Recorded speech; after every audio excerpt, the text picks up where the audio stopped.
Welcome to another episode of False Nine. I am your host, Byron Garcia. I'm here with the man, the myth, the legend, Mark Gonzalez. How are you today? I'm doing good, man. How are you? I'm doing all right. I we we hit episode number 25, quarter of I a like century, I like that. uh, for us. Who would have thought two kids talking at a park in Kendall, talking about Inter Miami would reach 25 episodes. Hopefully, it's just the beginning. Um, so we'll jump right into it. I know that as Kendall sports fans, very loaded Thursday for us.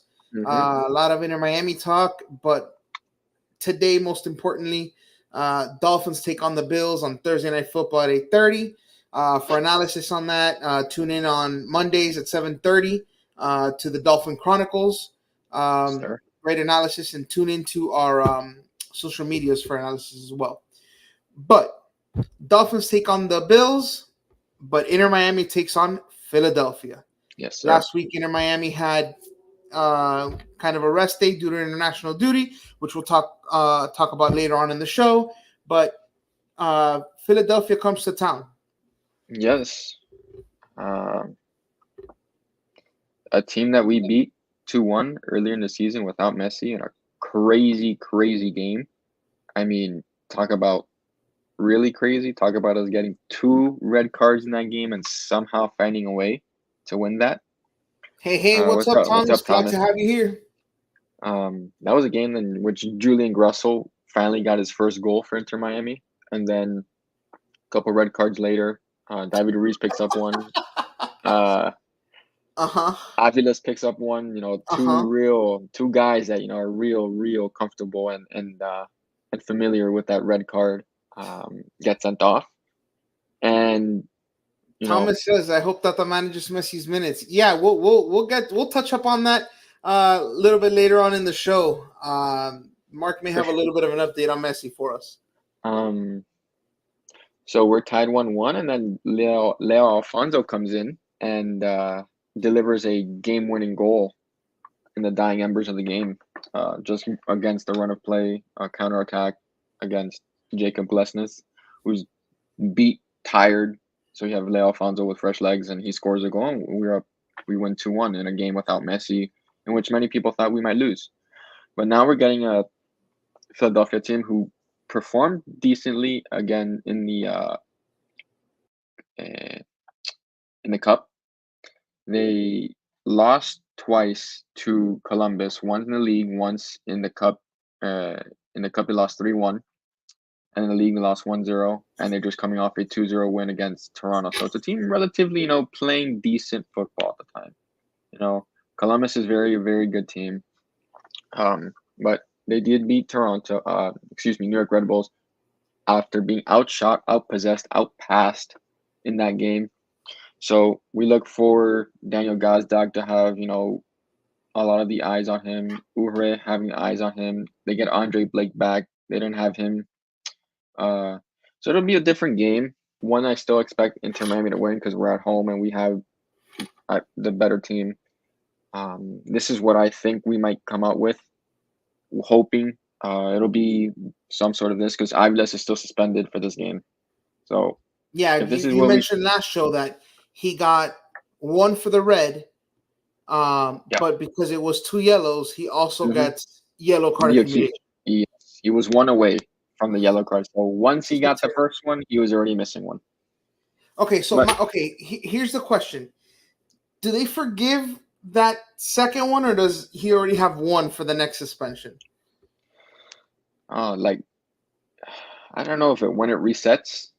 Uh I huh. don't know the exact rules or what the exact cutoff to reset the yellow card accumulation. So he picked up one that already sent him off. Right. Yeah, the second one starts the next count because it was a second yellow. It wasn't a straight red. He received the yellow, then the red came after. Right.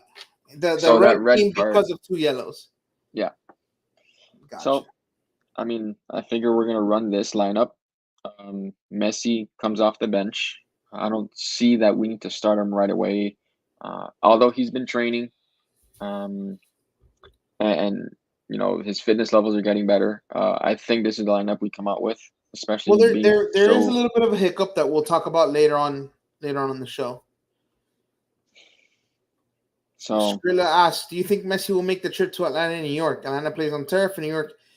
Yeah, there's questions we'll about that yeah that we'll I have my thoughts on, which obviously we're going to share.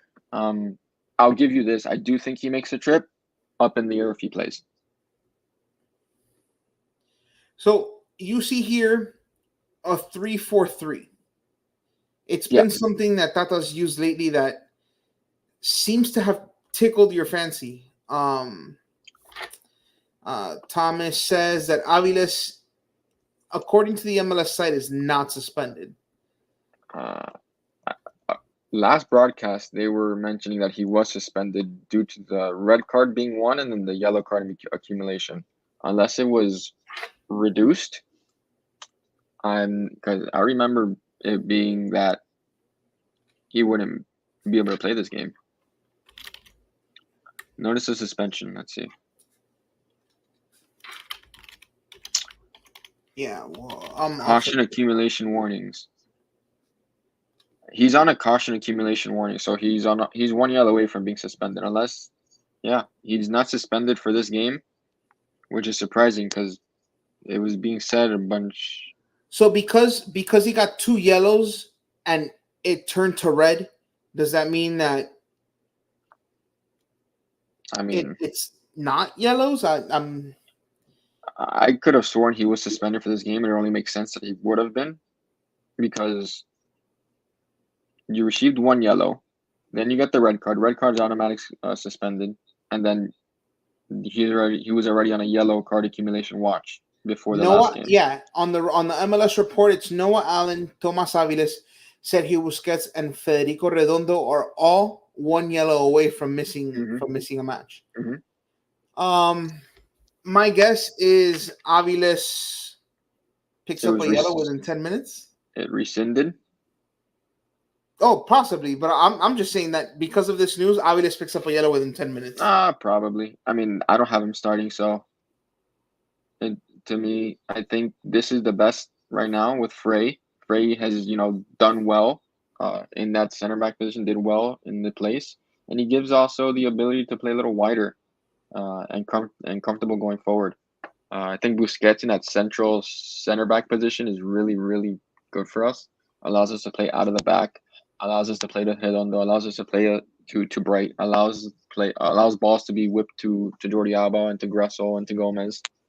So this formation has been working really well without Messi, and now how many minutes Messi plays if he plays against Philly, it'll just be when and how he comes back into the team. He will fit into that Gressel role where he's at, and that Gressel right wing position, and then Gressel will be, I think, used as a super sub at certain times. So I know you like that 3-back with Busquets in the middle. By putting Busquets at center back, that allows you to play both Redondo and Bright. Whereas if we play the conventional formation, you can only play if Busquets plays as that. You could really only play. Yeah, who are you going to play at the 10 or another center mid position? Because Gomez is there. Rojas won't play this game, I believe, because of the ankle injury. He's still nursing it. It just gets crowded, but it's a good problem to have. You figure Messi starts at the right wing when healthy, and then Busquets and Bright play almost as a double pivot with, I think, Matias Rojas, and then leave Gomez on the wing. So with this formation, I know that there is talk that I think I saw that Philadelphia is going to be down a few players. This is according to a report by Alex Winley, a great writer for Inter Miami. She says that Ty has a hamstring issue. Blake has had groin discomfort, and Danley hasn't been able to train the last couple of days. So it appears that they're going to be a few weapons down as well. the original report is yeah, Thomas. Mark just stated that he's still nursing that injury. He doesn't foresee Rojas starting. But the No, I original don't. report is from Jose Roberto Nunez, is who gave the original report about the Union being down a few players for this match. I mean, down a few players or not down a few players, Inter Miami just have to come out of this game with 3 points. We faced this team down a few players already. Mm-hmm. With Gazdag being away for international duty with Hungary, Blake not being on the team. So it's nothing new. This team is gonna try to possess the ball with Daniel Gazdag, look for Uvre to get in behind and score, and they're gonna try to rely on Kai Wagner to whip in the balls. That's what this Philadelphia team has been. It's who they are. It's who they play as under Jim Curtin, and it's nothing that Inter Miami hasn't seen. Okay, so what are your expectations? I know we it's almost a show rule not to give prediction based on how predictions have gone for us, but what are your expectations? Are you looking for 3 points? What is We're, it we're that I think we're always looking for 3 points. I just want to see how we play structurally, especially with how Chicago opened up the game last time we were on the field. Really looking for that counterattack, really trying to make us go wide and clogging up the middle, which teams tend to do when we run this 3-4-3 formation. Mhm. See how Grussel gets on the ball more, Gomez picks up the ball more, and ev- uh, what everyone wants to see is how Messi gets into this team, how he plays. I think he comes on as a sub, to be honest. I don't Well, think they start him. that clog the middle seems to be what teams were doing before in that early Messi era, where they would they would just pack the middle and force us out wide. Where at that time we were much less efficient. Um, Yeah, Thomas says, "My yes, we had that report from Jose Roberto and Alex Winley. Reported that Blake has had groin discomfort and might not play against Inter Miami." so yeah, to your point of teams really clogging the middle, I think we've done a better job really playing through the wings, especially with Alba and Gomez. Those guys have really played well together on that left side. Grussel's his best attribute is whipping the ball in. So the more we play through the wings, the more we play that way. My one concern is whenever Grussel and Cello have been paired up on that side on that wing, um, they there just hasn't been this chemistry between them. It's always been almost if you're a Miami Heat fan, when LeBron and Wade were here, it's almost okay, your turn, my turn, your turn, my turn. There isn't this cohesive transition of attack between them. It's always one or the other. That would be my only concern on that side. To your point, yes, Gomez and Alba have. I mean, they fit like a glove. Uh, Terrible, great for him. Terrible for us that we will be losing Gomez at the end of the year because they have paired so well. Um, but I do think that with Gomez's departure, Robert Taylor, you know, steps right in and fits like a glove on that side. We've seen his effectiveness on that left wing, and you know we're hoping to see uh, more of the same. Inter Miami had no games this past week. It was due to international duty. Um, Two of our guys made headlines. Yep. What you got? I mean, two of our guys made big headlines. First, I'll start with uh, David Ruiz, who started for Honduras, Hmm?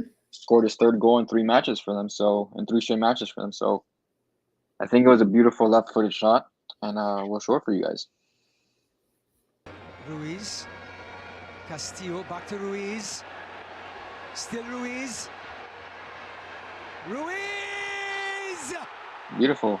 That's- Ronaldo chop to put on his left foot, his weak Poetry in foot, and motion. to actually very, very good finish from the midfielder, who's struggled with minutes in Inter Miami as of late, but he comes on late, does his job. Really, the wrecking ball at the end of games, Mhm. get teams out of the flow of trying to just win the ball into the area, whip it in, and stuff like that. So, yeah, that comment just got my eye, but I agree. He just needs to mature more, know the game. That slowed down for him a bit. He needs to calm down on that hot-headedness at times and those reckless tackles that Mhm. make him for a volatile member while on the field. He's a candidate for a red card at any time. Yeah, when he gets that down packed, polishes his game on the ball, uh, his passes, his passing, his decision making, dribbling, all that stuff. Starts to really implement all those aspects into his game. I think he'll be a decent player. No, I agree, and Diego Gomez is a great example. Came here, made a name for himself, moving to Brighton. No, not No, yeah, you're right. I'm just yeah. sad. Oh, moving to Brighton at the end of the season, um, and you know it might be the same for someone like Redondo or Bright in the near future, and Ruiz might step right in. Yeah, So it's you know he and, need like Thomas says he needs to mature in order to get meaningful minutes. But if one of these guys were to go on a tear in terms of form and get a contract from overseas, he would be the next logical guy to step in. and it's not like he hasn't played big minutes for this team in the Before. past. Like he was thrusted into this lineup along with Kremaski. Mm-hmm. So these guys have played big MLS minutes, big games. They know what it takes. Heck, David Ruiz started the CONCACAF Champions Cup against Monterrey at home. Mm-hmm. So he's got big games under his belt, and it's just about him getting better. We just spoke about him and his move to Brighton, but another player that had international duty was Diego Gomez, Mm-hmm. and he also made big headlines during his international Yeah, time. this game was a game that I did not expect Paraguay to win, but it just furthers my stance on Brazil might be the most overrated team in the country. In the world. They have no. I'm not going to use word dog or this and that. They just have no real leader on that team. They have nothing going. What up, Kev? Hello, Kevin. Thank you for joining us.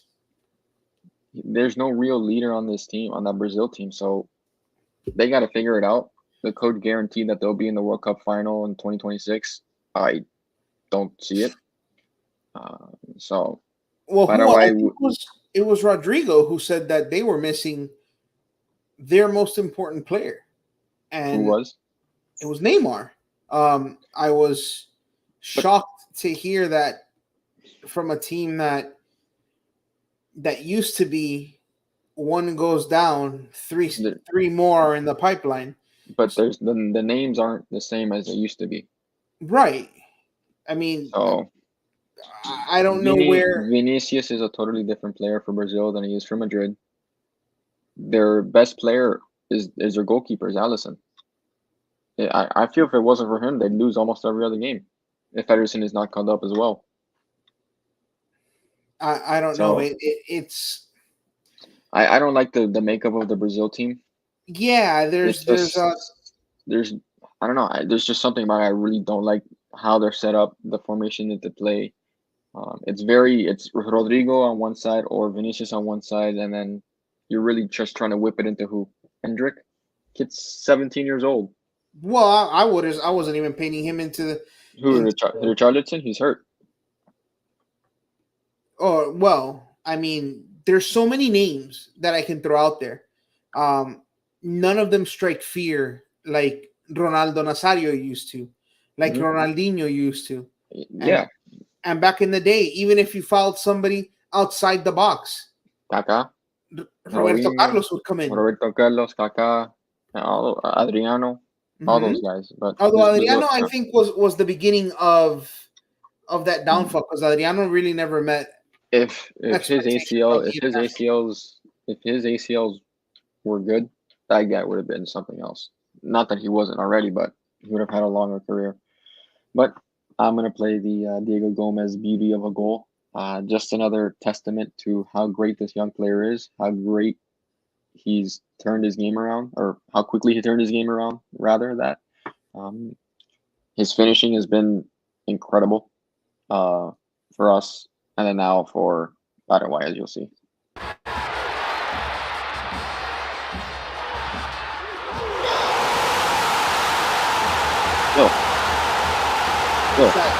So many actions, filthy, disgusting. I mean, Um, filth. just Took two guys out of their play. Right here. no, and Gabriel Magales and Marquinhos, I believe, or is that maybe yeah. And the bravado, just straight arrogance. He beat Allison, my goalkeeper for Liverpool. I commend him. Chip it. He trivelaed that. Well, I'm saying chip the ball with his, like, on the opposite foot. Because it wasn't like, if he had struck it with the left, okay, but he didn't. The bravado to strike with your right. That's something you see out of like Luis. That all comes from training with Luis Suarez. 100%. Look at that. So disgusting. That's his first goal for the senior team.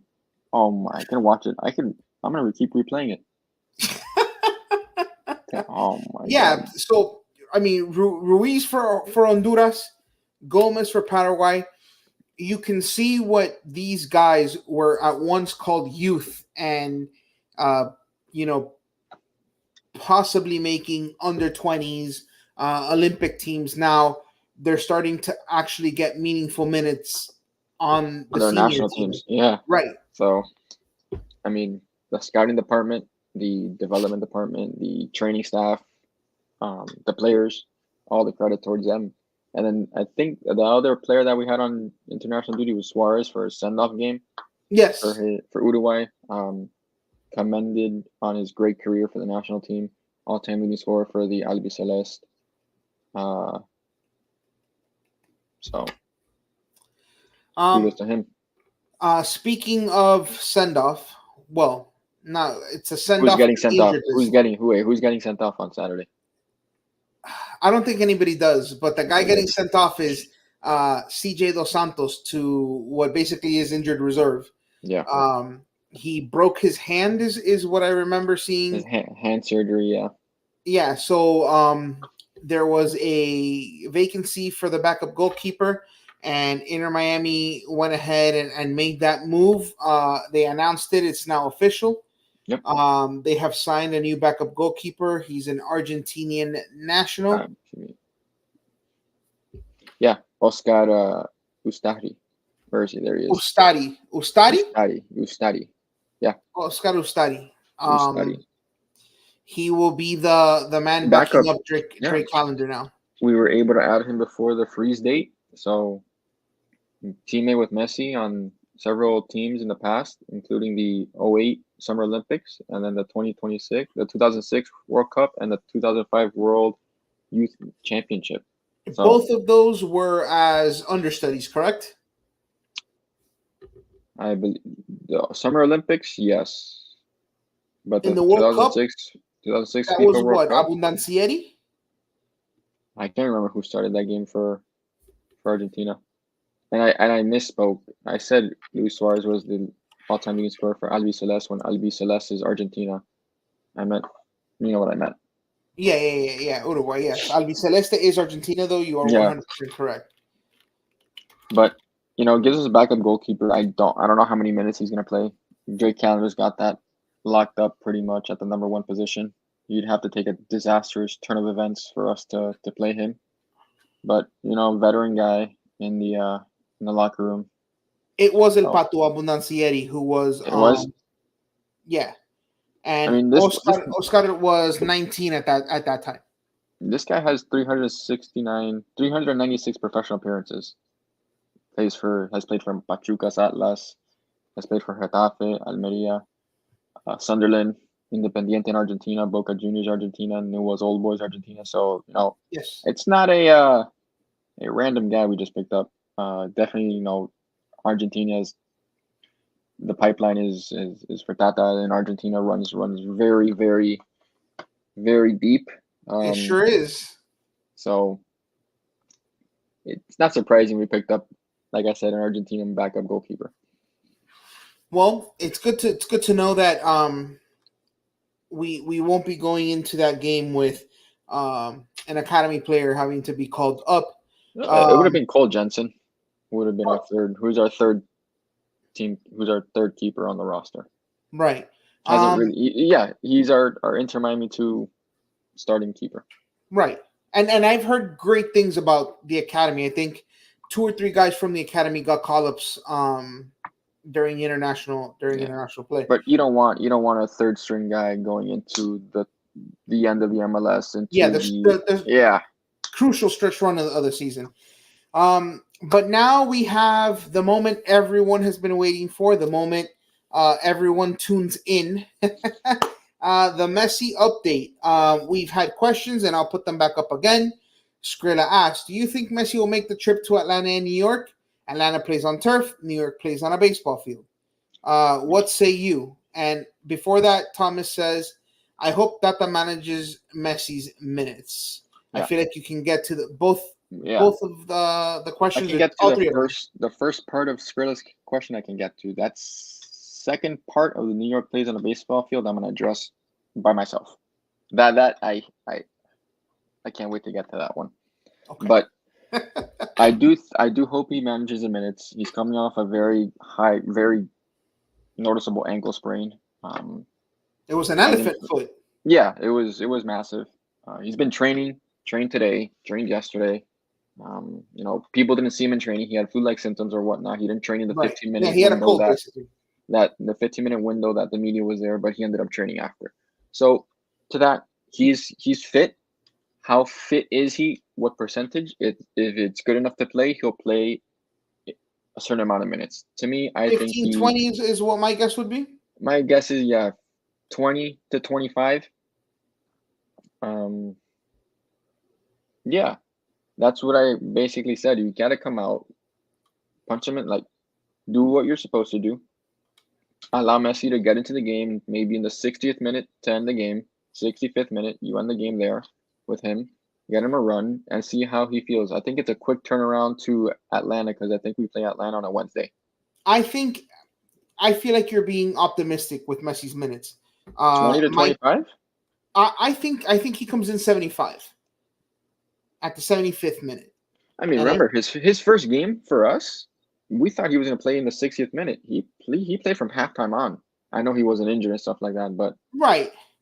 I just think that if you're managing him for a stretch run, I think you give him 15, and then I think in the second game you can give him, depending on how he feels, depending on how that ankle responds, because the last thing you want is to be overly zealous in terms of playing him minutes and then have a setback.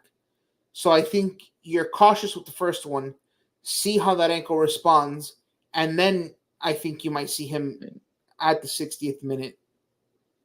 People are gonna question the Atlanta game because they play on turf in Marseille and over there. He's played on turf at New England this year. It was a 4-0 win, I believe, for us. So yes, if he was 100% healthy, I think he does play in Atlanta. And as that New York baseball field thing, I hate it. You're so thrown off on TV. The pitch is smaller. Players hate it. I thank God they're getting their own soccer-specific stadium in like 3 years or 2 years, whatever. They're playing at Yankee Stadium, correct? Yeah, man. But it's a Wednesday game at Atlanta, and then it is a Saturday game at New York at 2 p.m. That Saturday game, he may not play. I'm gonna go on a limb and say he's not gonna play one of those games between Atlanta and New York, and they're gonna call it injury management. Okay, I think he gets on, like I said, very small minutes in that first one. See how it reacts. If there is no setback, I think he gets about A half? 25-30. Do you think he gets a half against Atlanta if he plays, or he gets a whole game if he's healthy and he's good to go?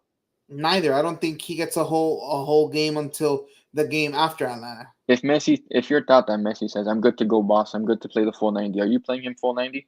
No. Okay.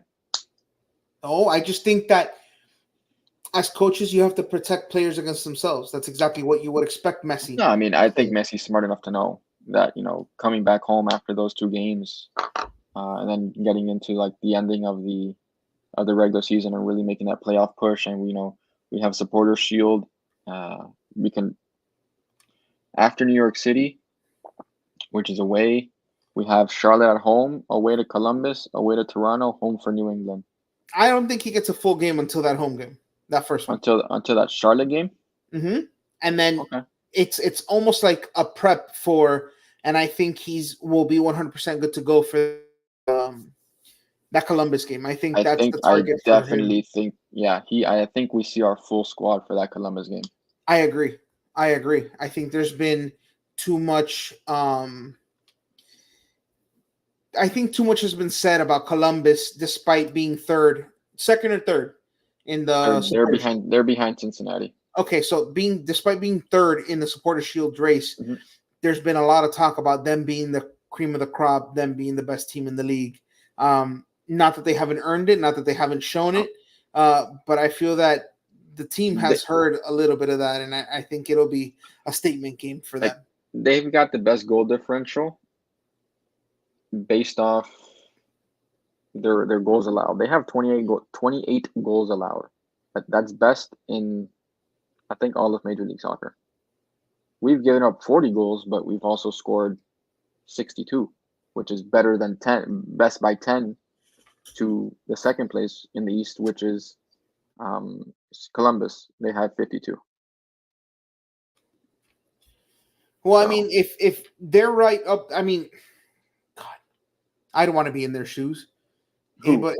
Columbus able to keep up offensively, maybe not to the efficiency that we have, but what's in every other sport? What is, at least in basketball and in football, what do we say?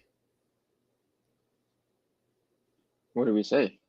Defense wins championships. I mean, you said that can be said in every sport. If you play baseball, defensive baseball, and not making errors. Well, no, listen. In baseball, I don't care what you say. You need defense.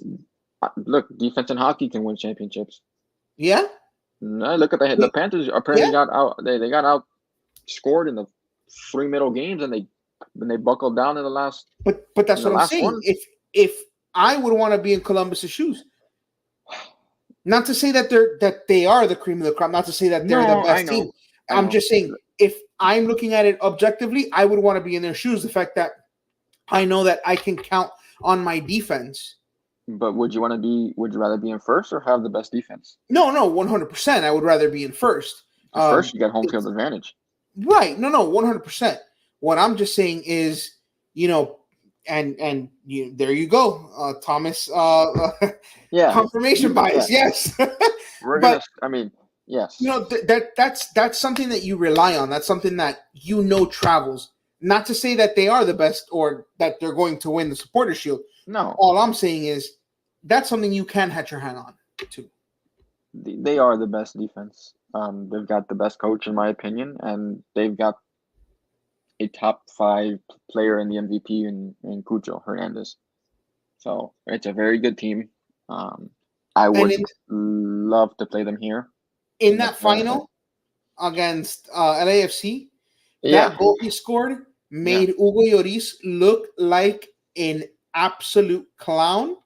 But at the same time, it wasn't his fault because he was expecting somebody to touch that, and it touched nobody. Thomas says, always outscoring the opponent. Well, I mean, everyone knows that playoffs are always a different beast. That's why I said, objectively speaking, that defense is something that I envy. Could you imagine a 0-0 game at Chase Stadium, Eastern Conference Final? Messi steps up for a freaking free kick. 35 yards out. 35 yards out. Oh my God, absolute scenes. That would be insane. I mean, we have, a lot of a lot of these teams. I'm gonna say all these teams really don't have the pedigree of players that we have, and the fact that they've played some of the biggest games. I mean, in their life in Europe. Where do they rank a MLS Cup playoff game in terms of big game? Not top 10. Nowhere near. I don't think it even sniffs top 20. Well, I don't know Maybe about that. I mean, you have Barcelona's team playing in the Champions League finals. Right, Messi with the World Cups. I mean, not everyone is Messi, but yeah, I don't think it's the top 10. I'm gonna say not top 20. Did Busquets win that? Busquets won that World Cup, right? Yeah, Busquets has won a World Cup. He's won Champions League. He won La Liga, Copa del Rey. Alba and Busquets both won that World Cup with Spain against Netherlands. Against who was it? Netherlands. Yes. That was the Rob Van Persie. That his last game. That was Nigel De Jong absolutely kicking Xabi Alonso in the chest. Yeah. Okay. All right. Any last thoughts before we let these fine soccer people free for what is going to be a great Thursday night football game for the Dolphins? Yeah. What do you think for that game? Quickly, we're in false nine, but I can sprinkle in some Dolphins Chronicles. What'd you say on Monday? I didn't say anything on Monday. I'll be honest. My butthole be puckered up all game long. I have no idea what to think. I'm hoping that this team has finally gone over that hump, but I mean, I'm gonna have bubble guts the entire game, being nervous. Really? Interesting. And I have Josh Allen in a few fantasy leagues, and I've made the decision to bench him for all those games. I commend you. I mean, dude, they've lost a lot on defense. They lost a ton on offense. They still have Josh Allen. He was a moose.